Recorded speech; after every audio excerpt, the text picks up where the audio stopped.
It's time for My Favorite Husband, starring Lucille Ball. Yes, it's the Gay Family series starring Lucille Ball with Richard Denning as Liz and George Cooper. Two people who live together and like it.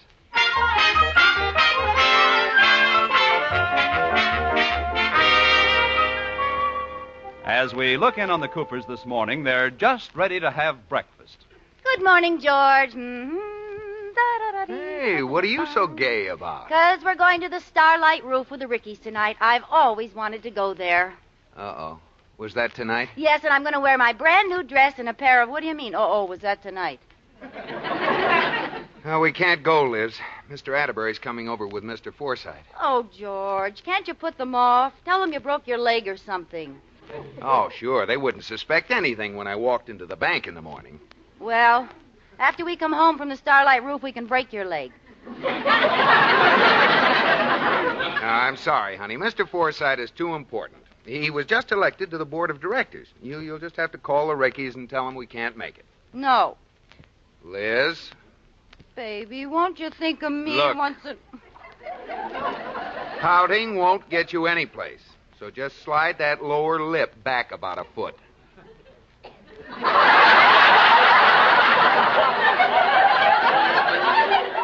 Baby, won't you think of me once in a while?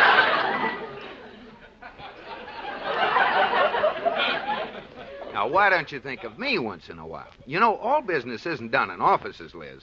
There are more important things for women to do than taking care of the house and cooking and looking after children. There are? Well, I should say so.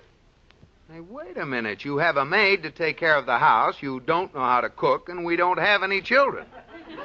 Hey, what do you do all day anyway? What do I do all day? Well, I like that. I spend the whole afternoon. Most of my time is taken up by... I'm going to call the Rickies.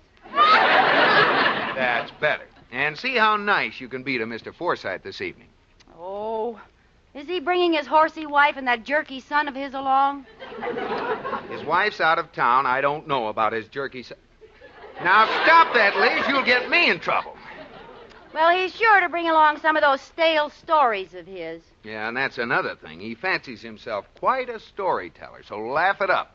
I'll laugh at everything but that story about the dog and cat. You know, the cat can't sing a note, the dog's a ventriloquist. Yeah, Liz, he always tells that one. You have to give him some reaction. I'll give him a reaction, all right, but it might not be the one you expect. I'd better test you. Now, let's pretend I'm Mr. Forsythe. Okay. Have you heard the one about the dog who played the guitar and the cat who sang Listen to the Mockingbird? Yes. Liz.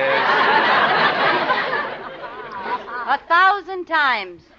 Liz. It wasn't funny in the first place. Now, stop. You tell it lousy. Now, that's enough. Where's your horsey wife and your jerky son? Now, cut it out, Liz. I want to hear you laugh tonight. Well, then you better sit close and tickle me.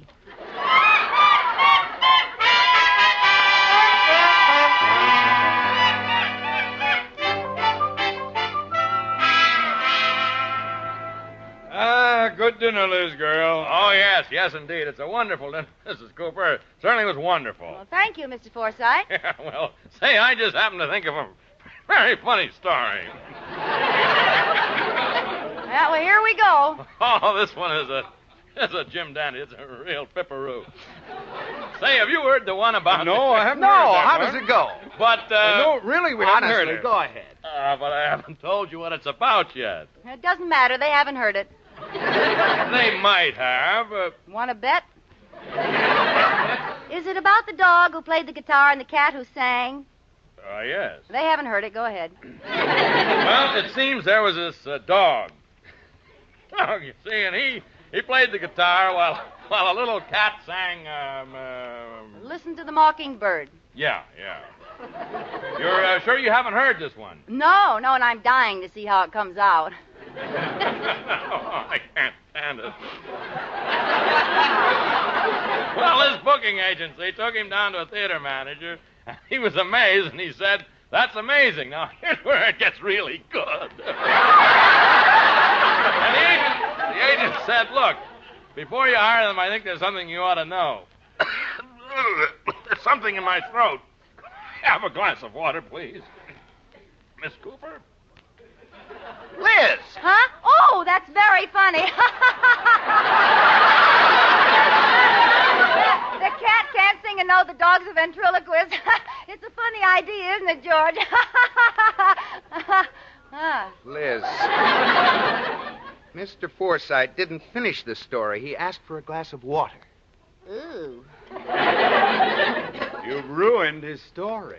Oh, was that really the answer? It was just a wild guess. No, that wasn't the answer. It wasn't? What? No. You see, the theater owner wanted to hire just a cat. But the agent said he can't work alone. Here's the twist. See, the dog makes all his arrangements.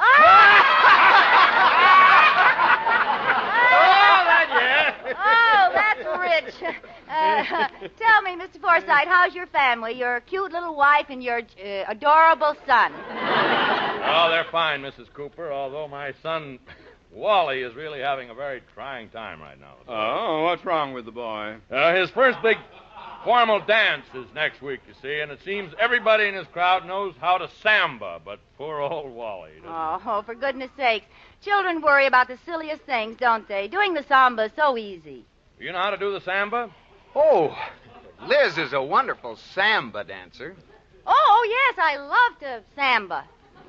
Well, Mrs. Cooper would be asking too much for you to teach Wally how to samba in time for the dance.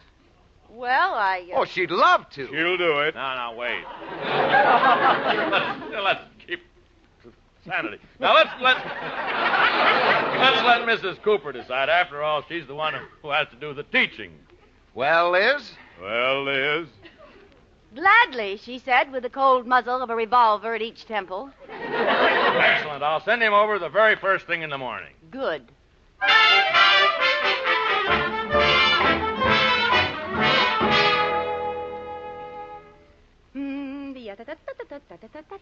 Mrs. Cooper, what are you doing dancing around the living room? Oh, haven't you heard, Katie? I'm opening up a dance studio. Huh? Yes, all you need is 6 lessons with Liz Lazonga. My slogan is learn to samba with a red-hot number. Now, what are you talking about? I'm giving a samba lesson this morning to the son of the new board member at the bank. Oh, really? What's the boy like? Well, all I know is he's painfully shy. Never takes his eyes off the ground. No. Yeah, the first time I saw him, I thought he was looking for cigarette butts. Oh, that must be Wally. I'll get it. Well, good luck, Mrs. Cooper. Oh, hello. How are you, Wally? You remember me. I'm Liz Cooper. Won't you come in? Well, let's go in the living room, shall we? Won't you sit down? Picked up any good cigarette butts lately? Wally, say something. I think I'm going to faint. Now, Wally, your father said you wanted to learn to samba. Samba. We might as well begin. Suppose you watch me now. Now, this is the basic step. There, now, watch my hips, see? Do you think you can do that? Well, why don't you say something? I'm watching your hips. Wally, look, the step is very simple. And this time, look at my feet. Da-da-da-da-da-da-da-da-da-da. Wally, you're still watching my hips. I like them. They're different. Different from what? My hips. Look, Wally, you saw how it goes. Why don't you see if you can do it? Well, I'll try. Good. Now, you try it alone first. Da-da-da-da-da, da-da-da-da. Fine.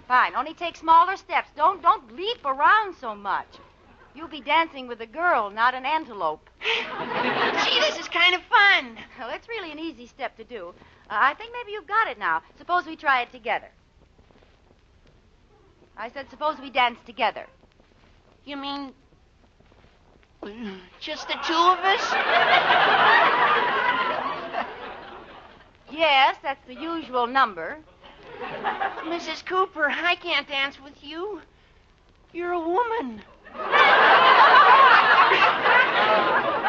I know. My husband likes me this way. Gee, I don't know. Look, Wally, some people are men and some are women. They're made that way so they can dance together.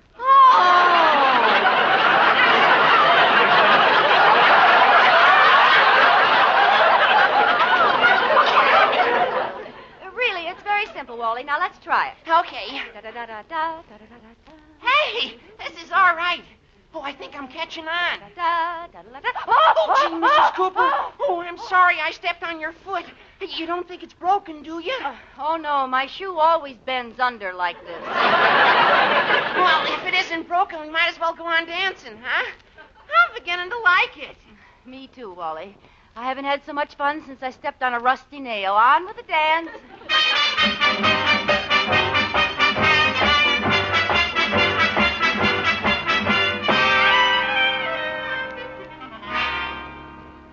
Hey, Liz!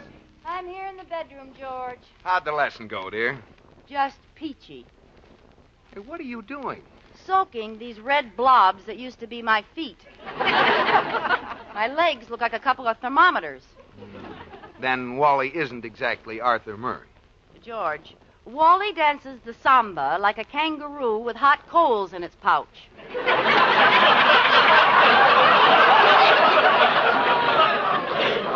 I'm sorry the kid gave you such a rough time, honey, but it was worth it. Mr. Forsythe came to my office this afternoon, gave me a cigar, and sat and talked for half an hour. He never done that before. Well, I'm glad my arches didn't fall in vain. Oh, he said Wally had a wonderful time and was absolutely thrilled, at learning to samba. Well, it's nice to know the dancing bear enjoyed himself. Oh, he did. In fact, the dancing bear is coming over for another lesson tomorrow. Oh, no. George, I can't do it. My feet are only human, you know. But, Liz, it may mean a promotion. Oh, say you'll do it. For me, huh? Well, all right, George. But believe me, these little piggies will never go to market again.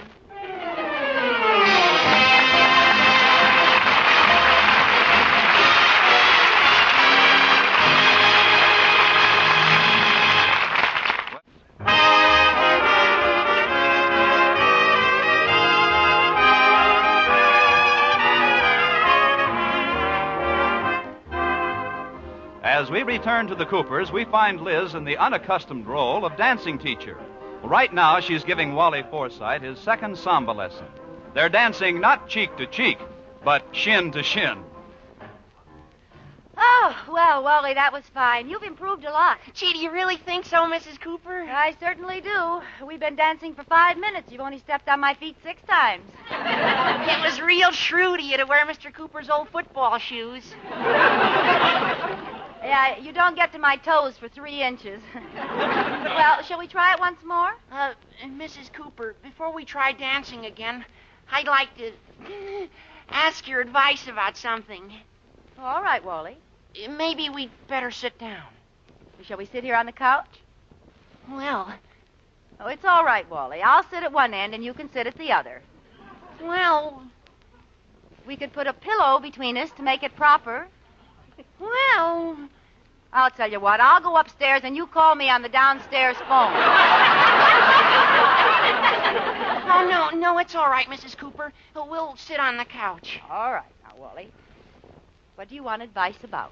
Well, I know it sounds awful silly, but I'm in love. You are, Wally? Yeah, with a girl. Well, you couldn't have made a better choice. You see, she doesn't know it yet, Mrs. Cooper, and I wanted to ask you, should I tell her or keep it to myself? Of course you should tell her, Wally. But, gee, you don't know how bashful I am, Mrs. Cooper. Even in school, when I want to leave the room, I don't hold up my hand. I climb out the window.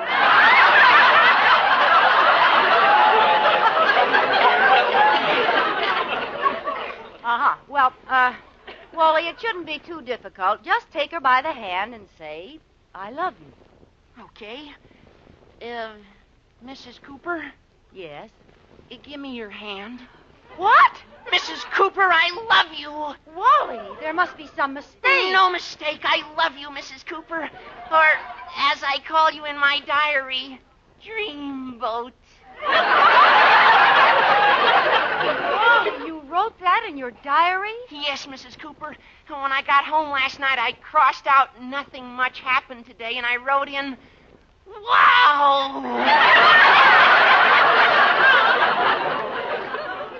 Wally, you mustn't say things like that. After all... Oh, I know you're older than I am and you're married, but, well, I just can't help the way I feel.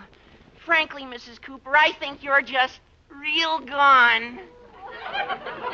Well, anyway, my feet are. Gee, I hope you aren't mad at what I said, but honestly, you're the swellest person I've ever known.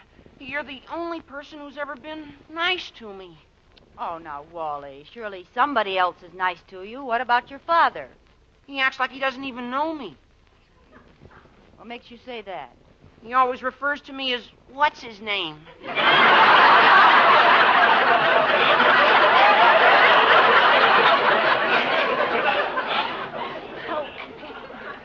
Wally, I'm very flattered that you think you're in love with me, but you must remember I'm married to George. Gee, I forgot all about Mr. Cooper. Oh, you wouldn't mind leaving him, would you? I wouldn't mind. I thought not. Well, he's so old. Old? He must be way over 30. Why, yes. Yes, that's right, Wally. George is old and kind of broken down, and he needs me. Need you? Yes, he needs me to keep fresh batteries in his hearing aid. And I'm the one he calls when his mush is too hot. He's too weak to blow it himself. I should have known you'd be like this, loyal to the end. But if this is farewell, then could I kiss you goodbye? Well, Just one little kiss on the hand? All right, Wally. What are we waiting for? Where can I park my gum? Well, don't bother parking it. We aren't going to be stopped that long. Okay. Oh, you see, my kiss makes you cry out with passion, doesn't it? No, your braces scratched me.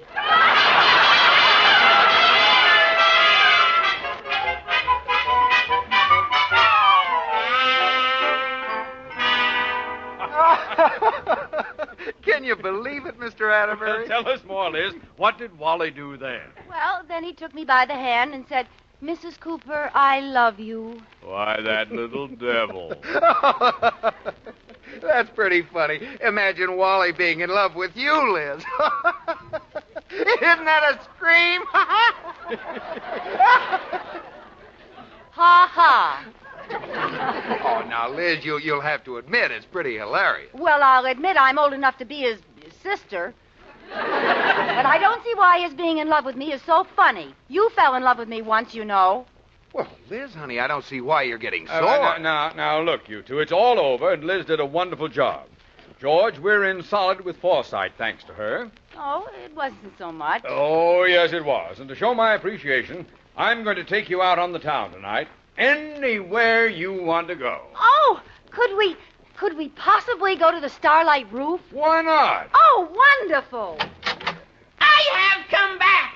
I had to see you again, Mrs. Cooper. Wally, what are you doing here? Mr. Cooper, your wife and I love each other madly, and I want you to give her up.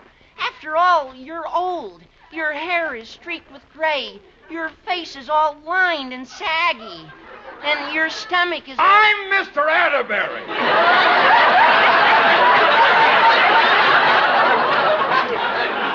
That's Mr. Cooper. Oh, I'm sorry. Mr. Cooper, your wife and I love each other. Don't we, Dreamboat? Wally. What, Dreamboat? Go away. No, stay here. Speak up. Blow your whistle, Dreamboat. George, Mr. Atterbury, please. I've decided to take you away, Mrs. Cooper. I can't leave you here, a nursemaid to an empty shell of an old man.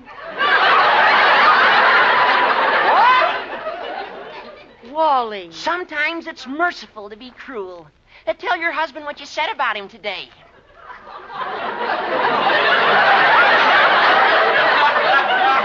Liz, what did you say about me?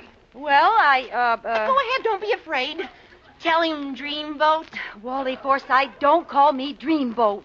Anything you say, darling. And don't call me darling. Okay, I won't, dear. And don't call me dear. Try Mother. Mr. Cooper, why don't you step out and let your wife find the happiness she deserves? After all, you're an older man. You're more like her father. The boy's right. Why don't you give her up, Dad? Liz, what did you tell this kid about me? Well, it's all very simple, George. I explained to Wally about your age and how you need me. Understand, George? I explained how you're getting on in years, and now, more than ever, you need me. It isn't fair to hold her. You can get somebody else to blow your mush.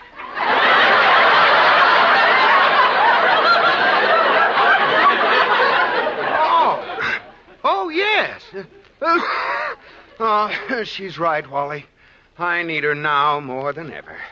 If Liz left, there'd be nobody here to knit my shawls. And when my rheumatism twists me in knots, who'd untie me? See, Wally, he needs me. I can't leave him. But Dreamboat, Mother, Mrs. Cooper, what about me? You'll just have to forget, Wally. Very well. I'll go away. I'm going where there aren't any women. You're going to join the Foreign Legion. No, I'm going to join the YMCA. Mrs. Cooper, as long as this is goodbye, may I kiss your hand? Of course, Wally. Oh, darn those braces. Farewell.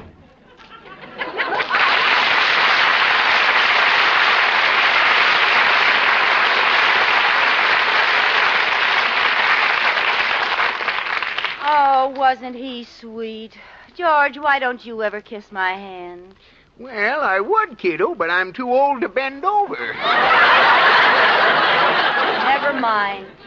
Well, now that Liz's grimy amours are out of the way, shall we go to the Starlight Roof? Oh, yes, let's. I better get dressed. Oh, George, we're finally going to the Starlight Roof. I'll get it. Hello? Oh, hello. How are you, sir? Tonight? Well, Oh, yes. Yes, it'll be all right. I'll tell her. Goodbye. Who was that, George? Mr. Forsythe.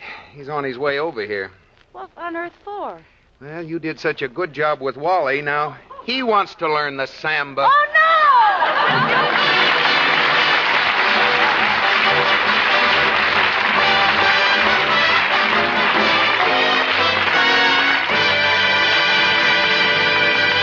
You have been listening to My Favorite Husband, starring Lucille Ball with Richard Denning, and based on characters created by Isabel Scott Rorick.